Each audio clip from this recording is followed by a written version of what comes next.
কে তুমি? আমার রুমে কি করে ঢুকলে তুমি?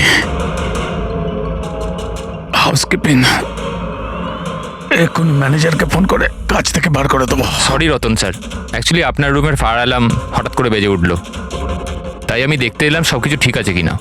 আমি দরজাটা নক করেছিলাম কিন্তু আপনি হয়তো ঘুমোচ্ছিলেন তাই খুললেন না, ওই জন্য আমি মাস্টার কি ইউজ করে ভেতরে ঢুকলাম। Are you fine? হ্যাঁ, ফাইন, গো।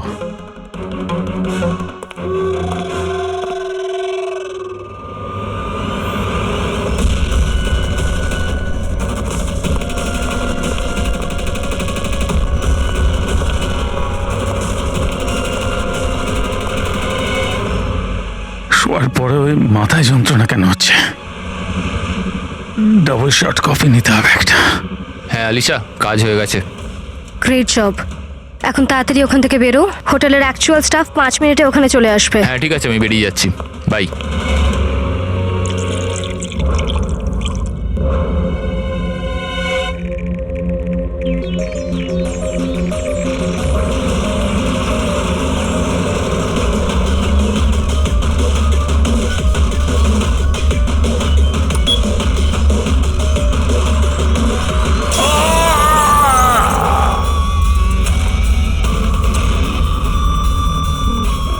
রতন স্যার, রতন স্যার, দরজা খুলুন। রতন স্যার, একটা কাজ কর, মাস্টার কি দিয়ে দরজাটা খোল।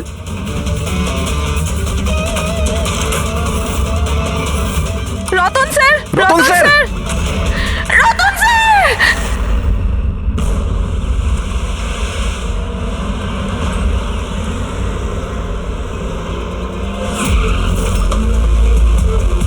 যার খুন হয়েছে তার নাম কি? স্যার রতন বাবু আমাদের রেগুলার কাস্টমার, আর উনি খুব বড় ফিজিসিস্টও ছিলেন। ফিজিসিস্ট? হ্যাঁ স্যার। তার মানে ফিজিক্সে এক্সপার্ট উনি? হ্যাঁ স্যার। কটার সময় হয়েছে এসব?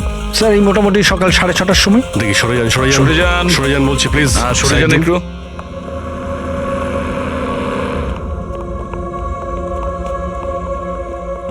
মাই গড, মাই গড, এর বুকের মধ্যে তো ডার্ট ঢুকে আছে।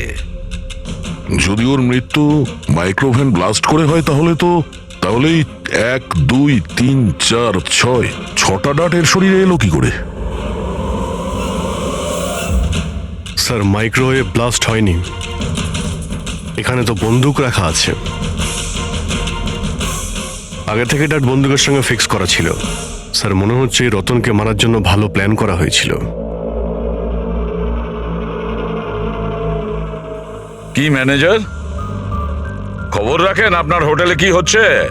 আপনার হোটেলের গেস্টকে কেউ মারার চেষ্টা করেছে মাইক্রোওয়েভে এই ডার্ট লাগিয়ে। স্যার আমি নিজেই সারপ্রাইজ যে এসব কি হচ্ছে। এখানে তোমার হোটেলের রুমে একটা মার্ডার হয়েছে, এর জবাবদিহি তো এই হোটেলকেই করতে হবে, আর তোমাকেও। কিন্তু স্যার আমায় এটা বলুন, আমরা আমাদের কাস্টমারদের কেন মারবো? জয়া, জয়া তুমি বলো না স্যারদের। স্যারের চেক ইন করার আগে তুমি রুমটা ভালো করে দেখেছিলে না? হ্যাঁ স্যার। স্যার জিজ্ঞেস করুন নাকি। স্যার কাল রাত 11টার সময় উনি চেকিং করেছিলেন স্যার, আর 10:30টার সময় আমি নিজে চেক করেছিলাম সবকিছু ঠিক আছে কিনা, আর তখন মাইক্রোওভেনের ভেতর কোনো ডার্ট ছিল না স্যার।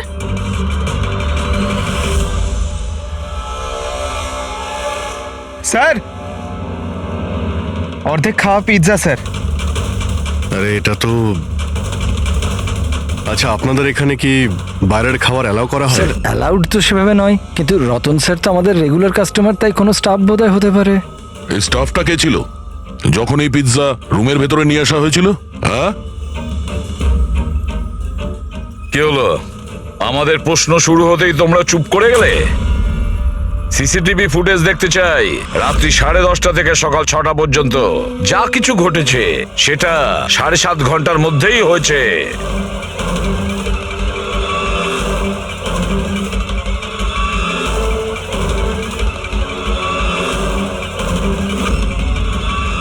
ওই দেখো, 10:30টার সময় রতনবাবুর রুমে গিয়েছে, 11:15 বাইরে এসেছে, 15 মিনিট।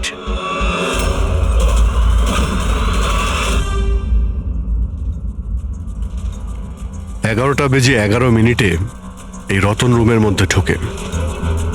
একটু ফরওয়ার্ড করো তো।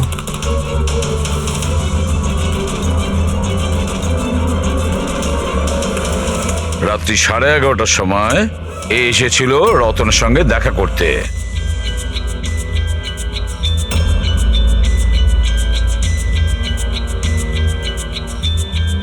আরে 5 মিনিটের মধ্যেই চলে আসলো। দেখে মনে হচ্ছে খুব রেগেও আছে। ইনি কে? স্যার এ অমিত বাবু, রতন বাবুর ভাই। প্রথমবার এসেছিল হোটেলে। রতন বাবু তো দেখাই করতে চাইছিলেন না এনার সাথে, কিন্তু ইনি তো জোর করে রুমে ঢুকে গেছিলেন।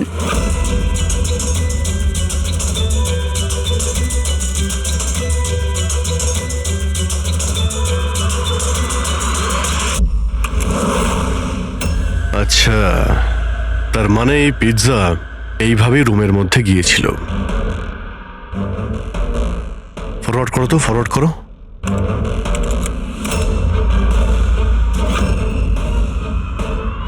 এই বেরোলো, স্টপ। 2টোর সময়, ও 12:30টার সময় ও পিৎজা নিয়ে ঢোকে আর 2টোর সময় বেরিয়ে আসেন। এই মহিলা কে? হ্যাঁ, স্যার এনার নাম সমিতা।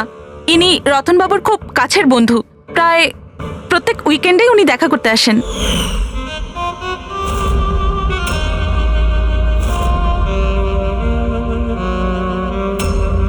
সুমিতা খুব কাছের বন্ধু, রাত্রি 12:30টার সময় আসে পিৎজা নিয়ে।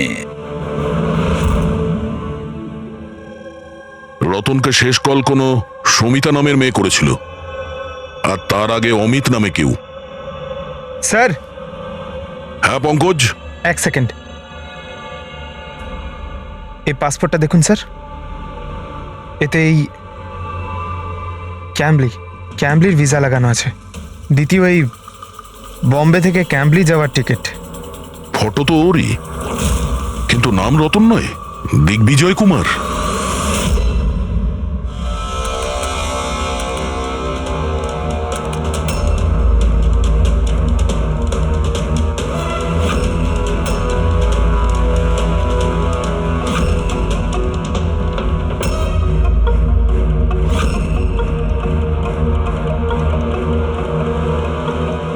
সকাল 6টার সময় হোটেলের স্টাফ মেম্বার রতনের রুমে যায় আর 6:30টায় বাইরে আসে। তার মানে রতনের মৃত্যুর আগে। এই স্টাফ মেম্বারের নাম কি? জানি না স্যার। কে? আপনি আপনার স্টাফকেও চেনেন না? হ্যাঁ, স্যার এ আমাদের স্টাফ নয়। আমি খোঁজ নিচ্ছি স্যার, দেখছি। মুকুল, খোঁজ নাও।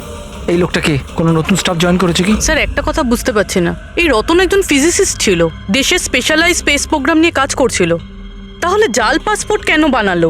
সেটাই তো, কেউ কোনো ফিজিসিস্টকে মারার জন্য এত লম্বা প্ল্যান কেন করবে? পুরবি, এই ল্যাপটপ চেক করো একটু রতনের। স্যার হ্যাঁ, আমি সব রেকর্ড চেক করে নিয়েছি। এই লোকটা হোটেলের কোনো ডিপার্টমেন্টে কাজ করে না। ইনি তো কোনোদিন স্টাফই ছিলেন না। আমার তো মনে হয় ইনি বাইরের লোক। এই দেখো, বাইরের কোনো অচেনা লোক এখানে আসে, হোটেলের স্টাফ হয়ে ঘুরে বেড়ায়, এই আপনাদের সিকিউরিটি? হ্যাঁ,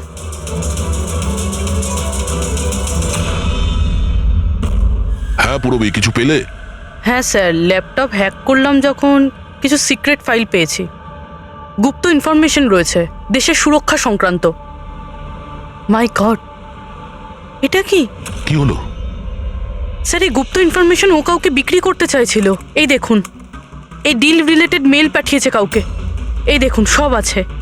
এক্স্যাক্টলি এই গুপ্ত ইনফরমেশনটা কি যেটা রতন বেচতে চাইছিল? স্যার আমাদের দেশের বর্ডারে কতজন সৈন্য রয়েছে, আর্মিদের কাছে কি কি ওয়েপেন আছে, সৈন্যের দল কোন কোন এরিয়াতে আর কোথায় কোথায় রয়েছে, সব ইনফরমেশন রয়েছে।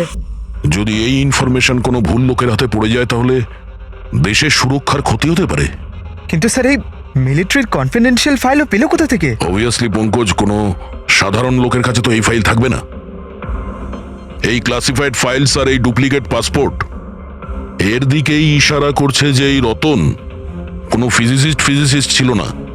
এ কোনো শত্রু দেশের গুপ্তচর ছিল, যে নিজের কাজ করার পরে এই নকল পাসপোর্টের সাহায্যে দেশ ছেড়ে পালিয়ে যেত সারা জীবনের জন্য। স্যার এ তো অ্যাপ্রন খুলে ফেলে বাইরে বেরিয়ে যাচ্ছে। ফোনেও কথা বলছিল, মনে হয় ওর পার্টনার হবে। প্যাট্রিক, হোটেলের বাইরে যে কটা সিসিটিভি ক্যামেরা আছে সব কটার ফুটেজ চেক করো।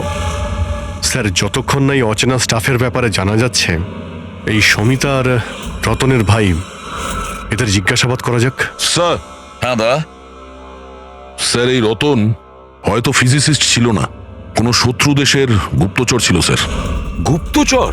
হ্যাঁ স্যার, আমি ওর ব্যাগের থেকে এই নকল পাসপোর্ট পেয়েছি, আর ওর ল্যাপটপে এই গুপ্ত ফাইলস আছে স্যার, এই দেখুন। মাই গড, তাহলে খুব তাড়াতাড়ি রতনের বাড়ির লোকের সঙ্গে কথা বলতে হবে, আর ওই সমিতার সঙ্গেও। জানা তো যাবে যে রতন কোনো ফিজিসিস্ট ছিল নাকি কোনো গুপ্তচর।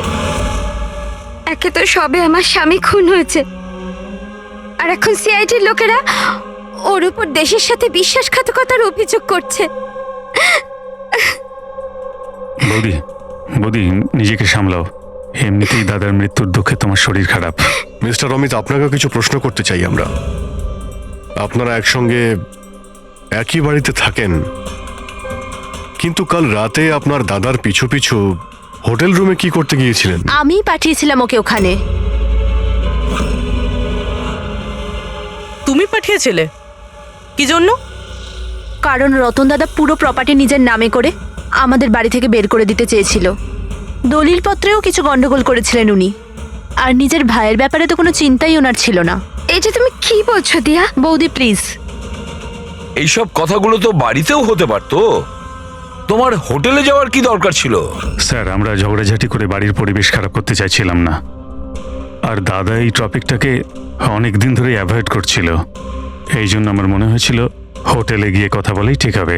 কিন্তু রুম থেকে তো তুমি খুব তাড়াতাড়ি চলে এসেছিলে, তার মধ্যেই সব কথা হয়ে যায়। স্যার, হোটেলের ঘরেও আমি কথা বলতে পারিনি। দাদা খুব ঘুমের মধ্যে ছিল আর ক্লান্ত ছিল, সেজন্য খিটখিটে হয়ে গেছিল। সেজন্য আমি রাগে ওখান থেকে বেরিয়ে আসি। এই এত বড় বাড়ি থাকা সত্ত্বেও রতন হোটেলে গিয়ে থাকতো? হ্যাঁ স্যার, রতন খুবই ইন্ট্রোভার্ট ছিল। ও সবসময় একলাই থাকতে চাইতো, যাতে ওর কাজে ও আরো বেশি করে মন দিতে পারে। বাড়িতে থাকলেও ও প্রায়ই ওর ঘরেই থাকতো। রবি, বাড়িতে ওর যখনই ডিস্টারবেন্স মনে হতো ও তখনই হোটেলে প্রায়ই চলে যেত।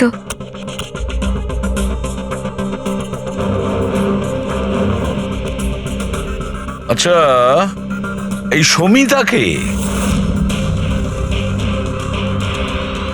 সমিতা? প্লিজ কিছু করুন অফিসার, আমি সকালে মিসিং কমপ্লেন করেছিলাম, এখন সন্ধে হয়ে গেল, আমার স্ত্রীর কোথাও কোনো খোঁজ পাওয়া গেল না। জামাইবাবু প্লিজ রিল্যাক্স, সমিতা দিকে স্যার। পাওয়া যাবে। কি? সমিতা দেবী নিখোঁজ? হ্যাঁ। আপনারা? আমরা সিআইডি থেকে আসছি। ভালো হয়েছে আপনারা এসে গেছেন, এরা তো কিছু করতে পারছে না, এবারে আপনারাই খোঁজ করুন, আমার স্ত্রী কোথায়? আমরা তো খোঁজ করবই, একটা খুন করে পালিয়েছে ও। কি?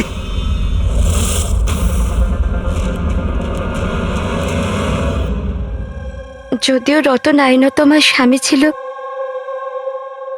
আমি ওর ব্যাপারে কিছুই জানতাম না। ও আমার সাথে কিছুই শেয়ার করতো না। ওর জীবনের প্রতিটা মুহূর্ত আমার কাছে রহস্যের চেয়ে কিছু কম ছিল না। এই সমিতাকে আমি কিছুই জানি না, আমি এই নামটাও শুনিনি।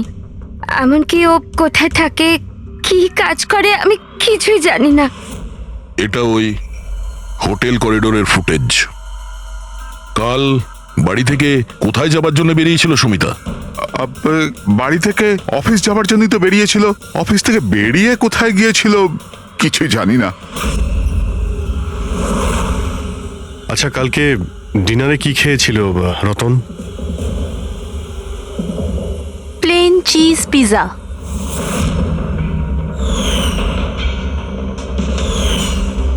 তাই না বৌদি? হ্যাঁ। প্লেন চিজ পিজা, অদ্ভুত ব্যাপার না অভিজিৎ? হোটেলেও পিজা আবার বাড়িতেও পিজা।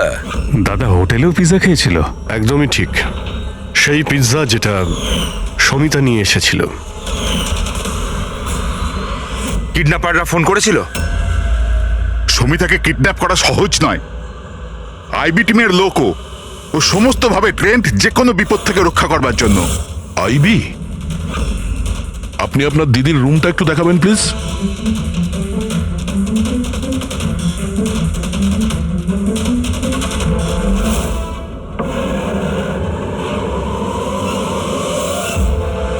স্যার, এটাই হলো দিদির ঘর।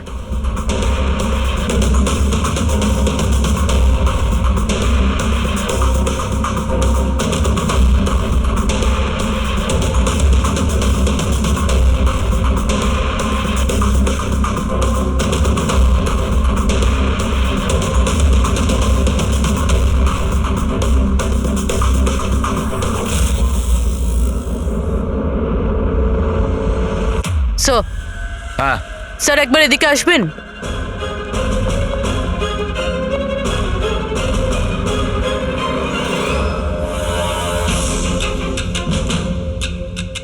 এই দেখো, রুমের ভেতরে আবার রুম। স্যার, এদিকে আসুন। এই দেখুন, এই কম্পিউটার হ্যাক হয়েছে স্যার। একটা কাজ করো, পুরো ঘরের তল্লাশি নাও। দাড়ি আর উইগস, ওহো, প্রস্থেটিক্স। অভিজিৎ, দেখছো এসব? হ্যাঁ স্যার। আর এই লকারে ক্লাসিফাইড ফাইলস, মনে হচ্ছে অনেকদিন ধরেই এর তদন্ত চলছিল।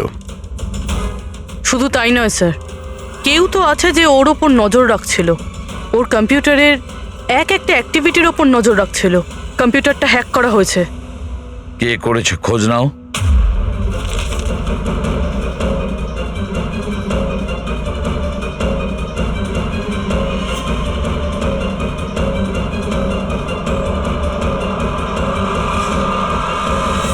এবার কি বলবেন আপনারা এই ব্যাপারে?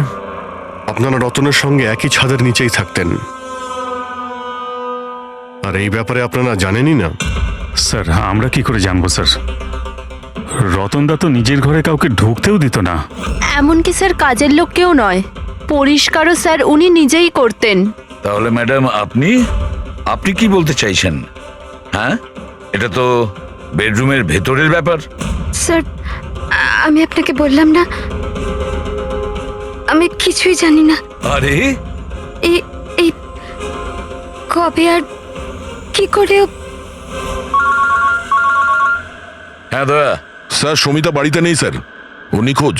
আইবি বিউরোতে কাজ করে স্যার। স্যার, আমরাও ল্যাপটপ চেক করেছি।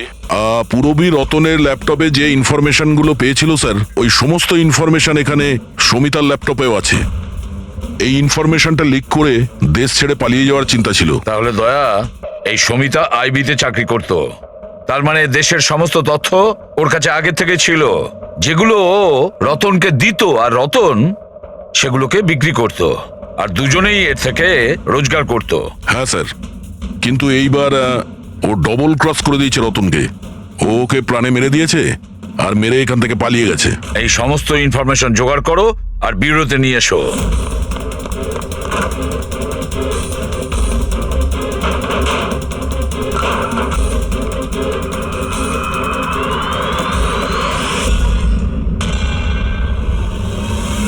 স্যার, স্যার,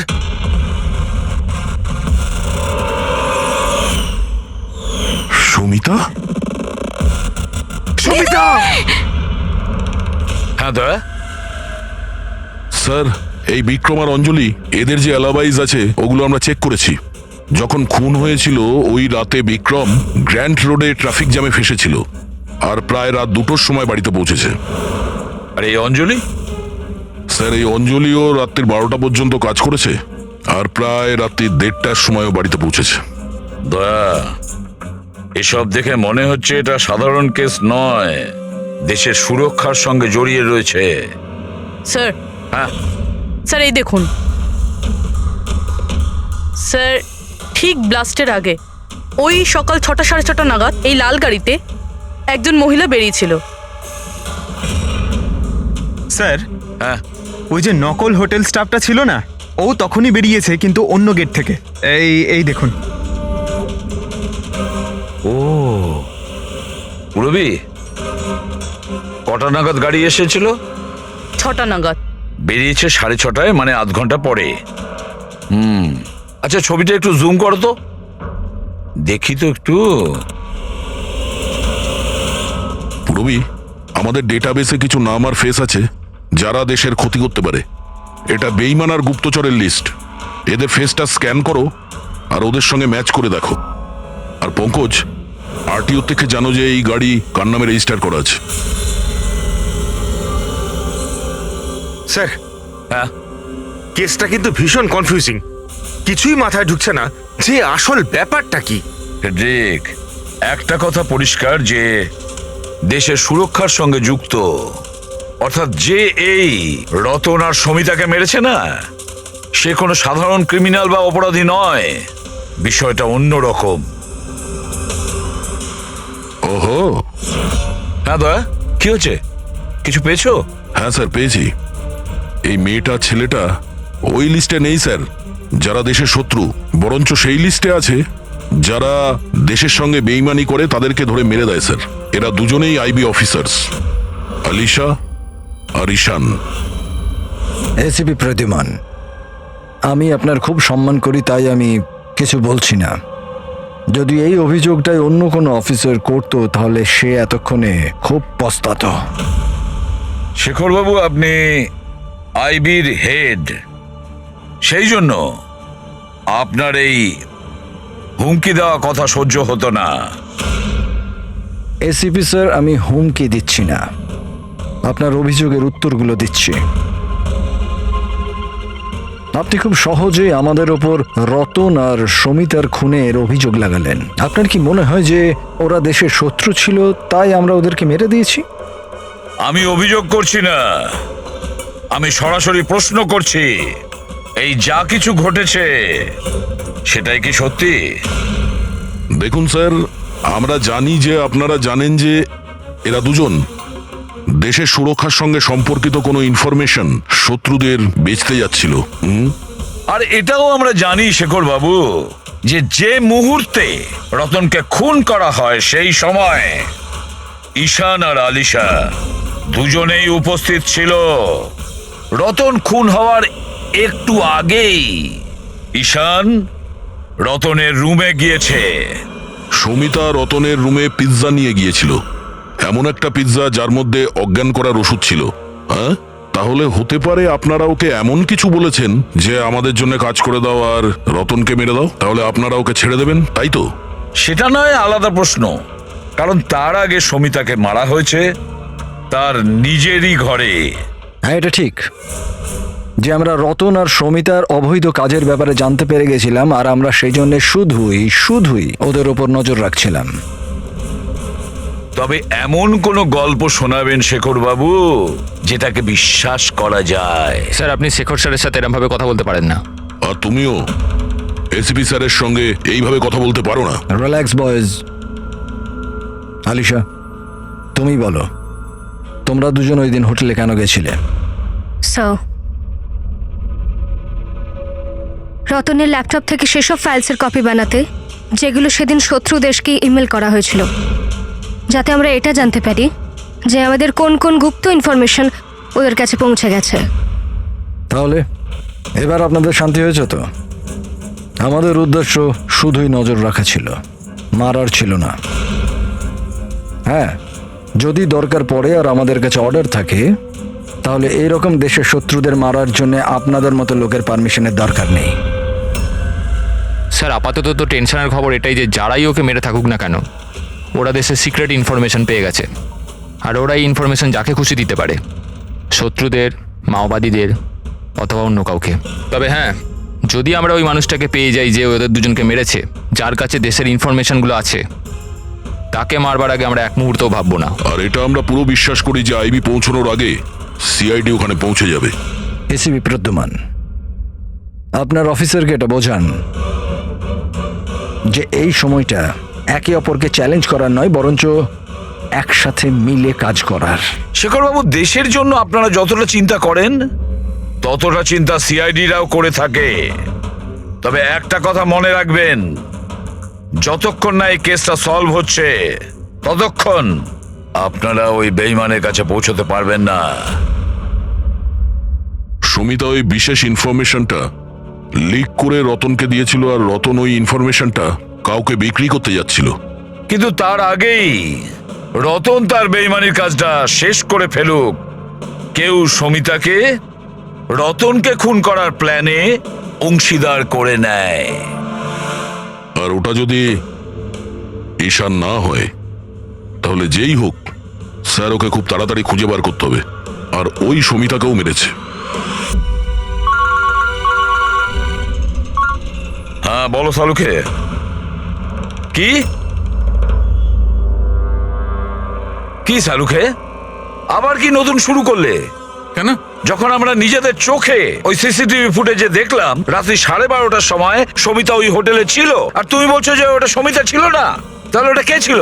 রতনের মৃত্যু কি করে হয়েছে? রতনের মৃত্যু হয়েছে বিষের কারণে। ওই যে ডাটটা আমরা রতনের বডি থেকে পেয়েছিলাম তাতে এত ভয়ঙ্কর বিষ লাগানো ছিল যে সেকেন্ডই রতনের মৃত্যু হয়েছে। আর স্যার পয়েন্ট নাম্বার 2, এই মাইক্রোওয়েভে ডার্ট ফিক্স করার জন্য খুনি অনেক সময় পেয়েছে, কারণ এই ওষুধ মেশানো পিৎজা খাওয়ার জন্য ও একেবারে বেহুশ হয়ে পড়েছিল।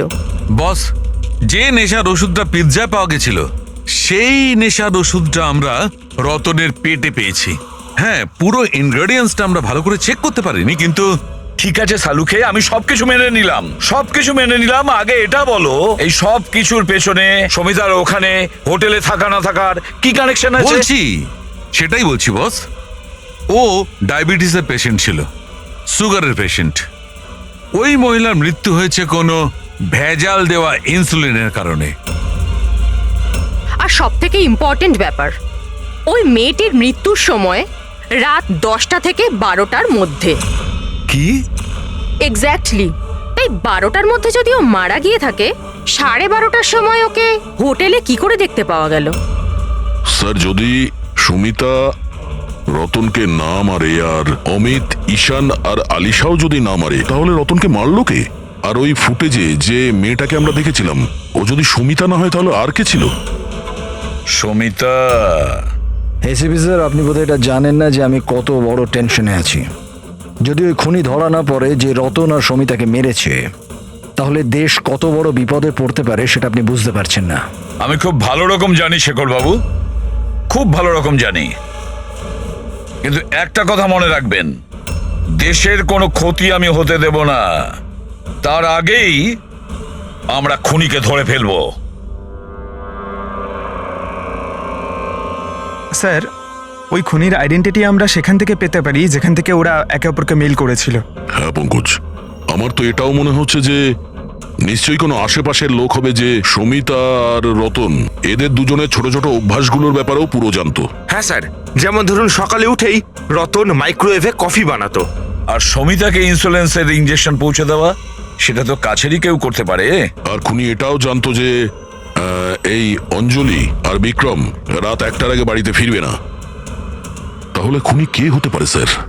স্যার, একটা কথা বুঝলাম না, এই রতনার সমিতি একে অপরকে 2 বছর ধরে চেনে, দেশদ্রোহিতা করার কথা 3 সপ্তাহ আগে ভাবলো, এরকম হঠাৎই?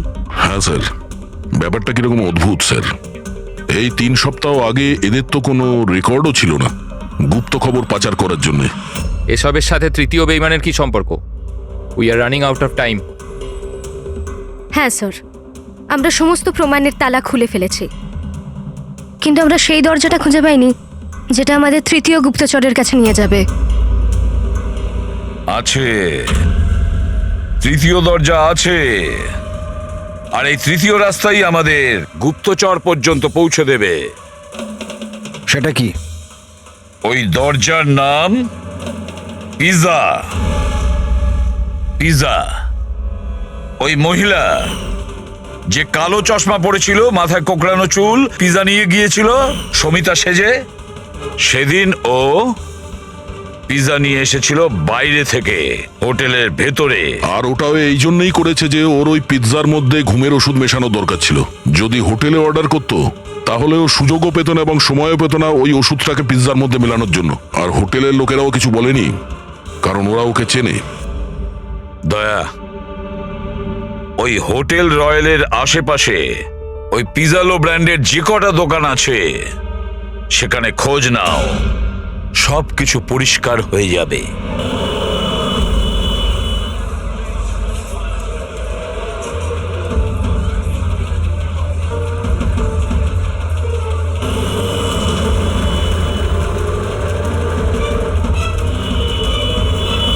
হ্যাঁ স্যার, কাল রাত 12:15টার সময় কেউ তো একজন এসেছিল পিৎজা নিতে, কিন্তু কোনো মেয়ে তো আসেনি, একটা ছেলে এসেছিল।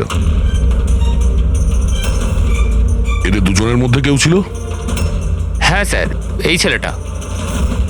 বিক্রম?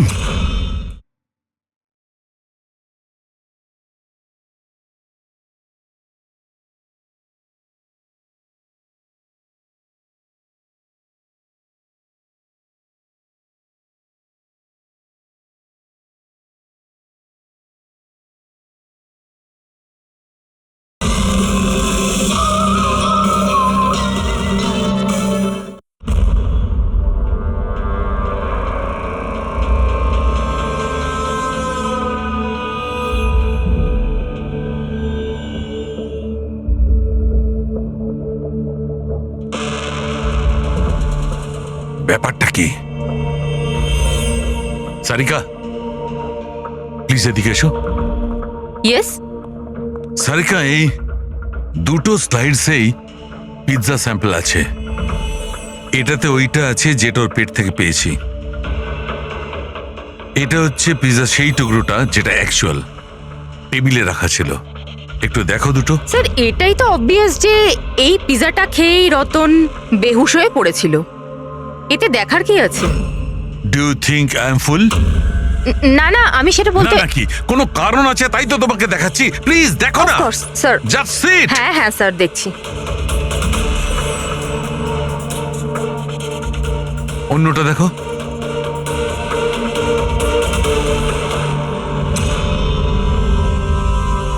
কি? তার মানে এই পিজাটা খেয়ে বেহুশ হয়নি? এক্স্যাক্টলি, আমি তোমাকে সেটাই দেখাতে চাইছিলাম। তাহলে কি খেয়েছিল?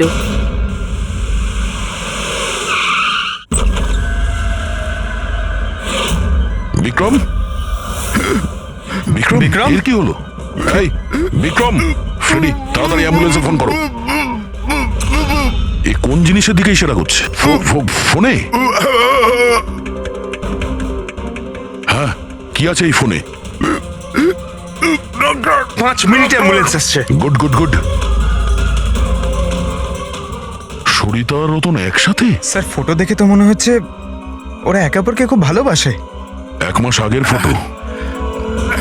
দুজনে প্রেম করতো না গুপ্তচর ছিল?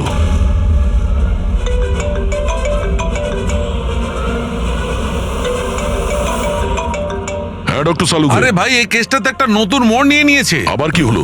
মনে আছে ওই পিৎজা, ওই যে পিৎজাটা যেটা রতন খেয়েছিল যার কারণে ঘুমিয়ে পড়েছিল? হ্যাঁ হ্যাঁ, ওই পিৎজা যেটা ওই নকল সমিতা হোটেলে নিয়ে গিয়েছিল।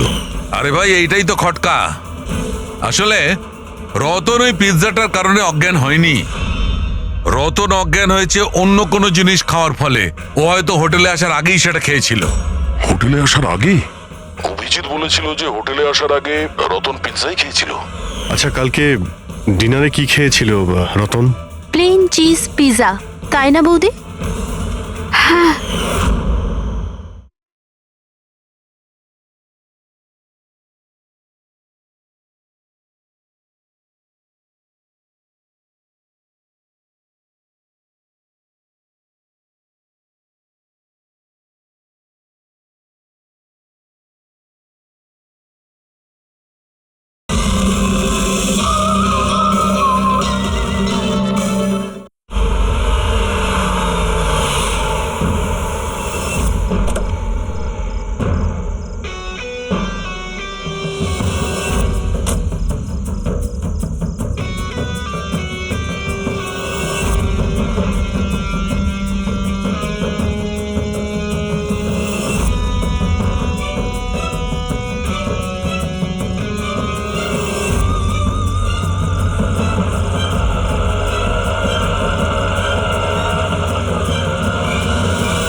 জেসমিন, তুমি তুমি এখানে কি করছো?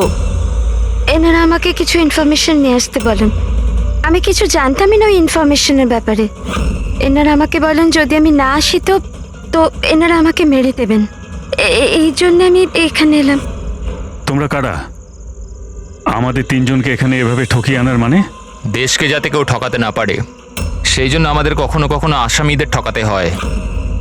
আইবি উইন। আপনারা তারাই না যারা রতন দাদাকে মেরেছেন? রতনকে কে মেরেছে আর কি মারেনি সেই সত্যটা খুব তাড়াতাড়ি সামনে আসবে। কিন্তু দিয়া, অমিত, আরও একটা সত্যি সামনে আসা বাকি। সেটা কি?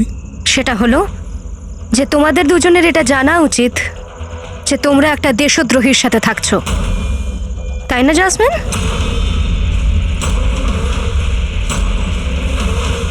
ও হোয়াট ননসেন্স! তোমরা আমাকে দেশদ্রোহী বলছো? রতনকে অজ্ঞান করার খাবারটা তুমিই খাইয়েছিলে তো, যেটার জন্য ও পরে মরে গেল। এবার এতেই তোমার ভালো হবে যে তুমি তাড়াতাড়ি নিজের অপরাধ স্বীকার করে নাও। কি বলছো তোমরা? আমি এসব কিছুই করিনি। কোন অজ্ঞান করার ওষুধ? আমি আমার স্বামীকে কেন মারবো? হ্যাঁ, কেন আমি ওকে অজ্ঞান করার ওষুধ দেব? তুমি কেন চুপ করে আছো? হ্যাঁ, তুমি তো সেদিন আমার সাথেই ছিলে যখন আমি রতনকে খেতে দিয়েছিলাম। তাহলে তুমি কেন কিছু বলছো না? চুপ করে আছো কেন? কিছু বলো না। সমস্ত চেষ্টা ব্যর্থ তোমার। নিজের দেওরের কাছ থেকে সত্যি কথা বলানোর চেষ্টা করো না, কারণ ওর মুখ খুলবেই না। এই সমস্ত প্ল্যানটা ওই করেছে। বিক্রমকে চেনো? কে বিক্রম?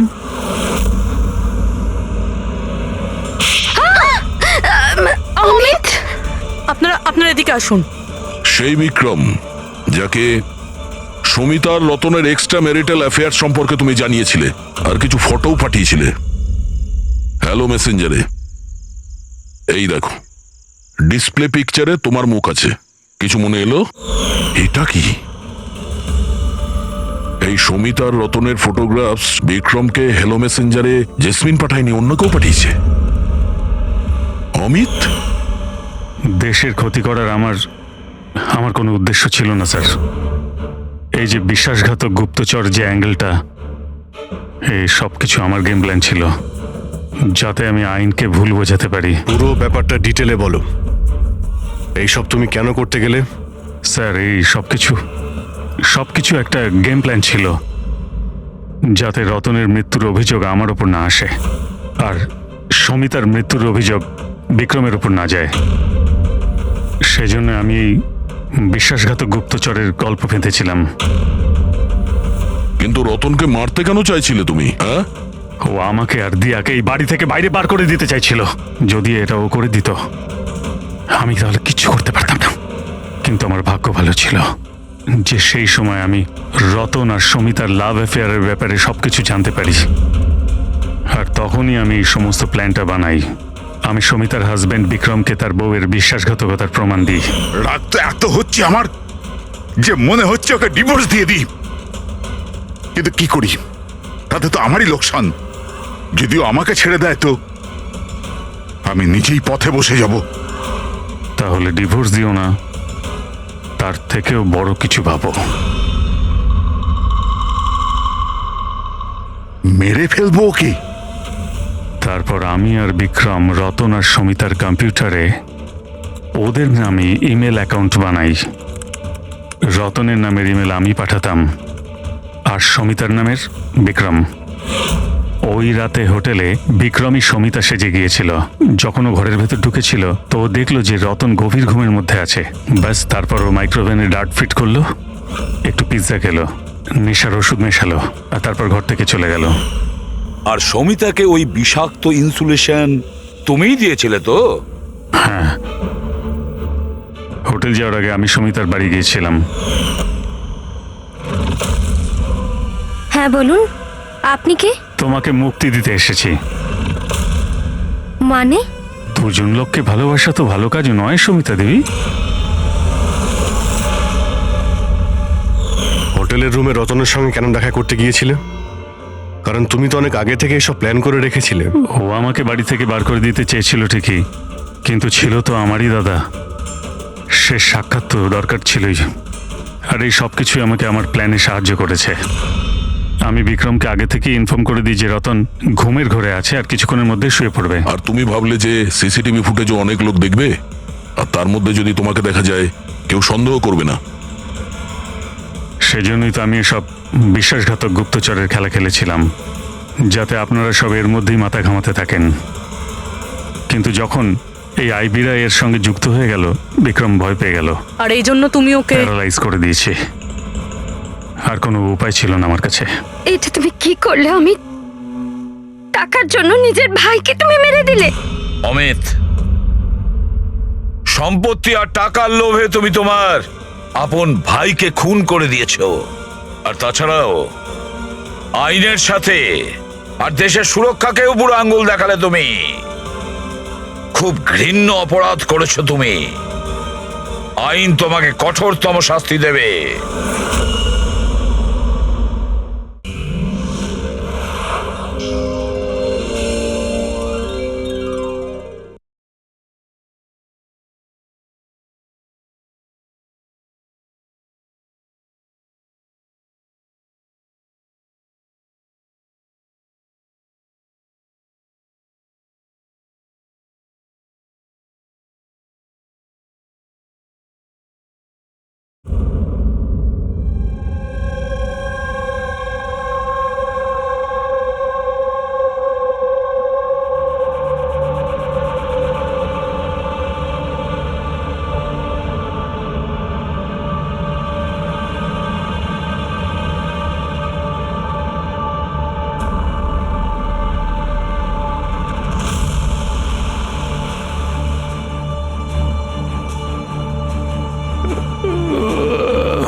কে তুমি?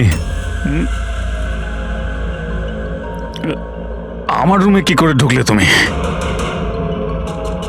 হাউসকিপিং, এখন ম্যানেজারকে ফোন করে কাজ থেকে বার করে দেবো। সরি রতন স্যার, অ্যাকচুয়ালি আপনার রুমের ফায়ার অ্যালার্ম হঠাৎ করে বেজে উঠলো, তাই আমি দেখতে এলাম সব কিছু ঠিক আছে কিনা।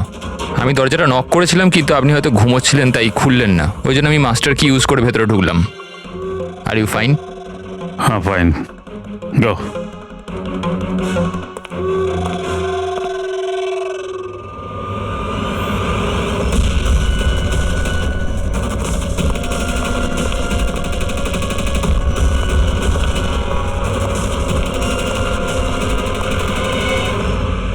শোয়ার পরে ওই মাথায় যন্ত্রণা কেন হচ্ছে?